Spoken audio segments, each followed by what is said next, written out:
Good morning and welcome to Community Health Matters. My name's Alicia Thompson and I'm the Health Officer for Cascade County. Today, Tawny Winberry has joined us and she is a public health nurse in the Disease Prevention Response Division. Thank you, Tawny, for joining us. Thank you. Can you tell me about your job as a disease prevention public health nurse?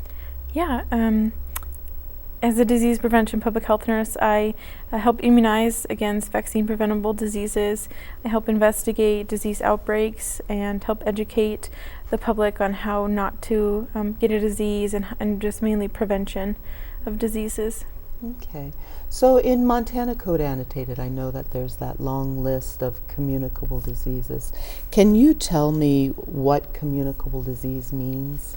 Yes, communicable disease is a term used for any disease that can really be transmitted from person to person or person to animal, just any way that it can go from person to person, etc.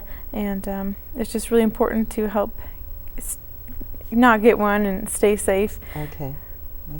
And what are some of the things that we can do to prevent the spread of communicable diseases? Yeah, there's a lot of things that you can do. First and foremost would be hand washing. Washing your hands as frequently as you can, using hand sanitizer, alcohol-based, is important. And then also getting vaccinated for those vaccine preventable diseases. Cleaning environmental services, anything that you can really to wipe it down if you're sick and keep your family and others in the community sick.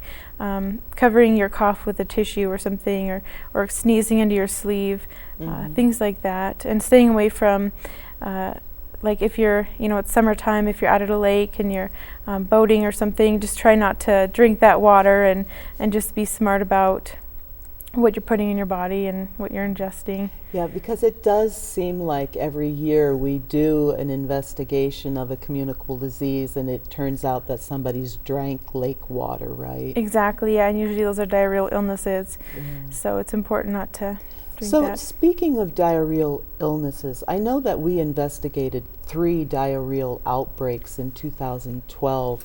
What are some really critical, important things that our community knows about diarrheal illness and how to prevent an outbreak? Yeah, diarrheal illness, it can vary in time spent, or time that is in your body and when you have those symptoms. So whether it's 2 days to 2 weeks, it's just important to keep washing your hands, cleaning those surfaces, and stay home if you're sick. And if you do have diarrhea, don't go swim in a public pool for at least 2 weeks after symptoms stop to help prevent others from getting anything that you have. And now aren't there some jobs that are really important that people stay home when they have diarrhea? Yes, we call those sensitive occupations. So if you're a food handler, especially if you deal with any type of food, if you're in a daycare or a child care setting, if you work in a hospital, if you help others, especially if you help others that have weak immune systems, just the elderly and the very young, just try to remember that. Stay home. Thank you, Tawny, for joining us and talking to us about communicable diseases. And thank you for joining us for Community Health Matters. Preventing communicable diseases is a really important aspect of public health. And to learn more about what the City County Health does for you, please come visit us, call us, or visit our website. Thank you.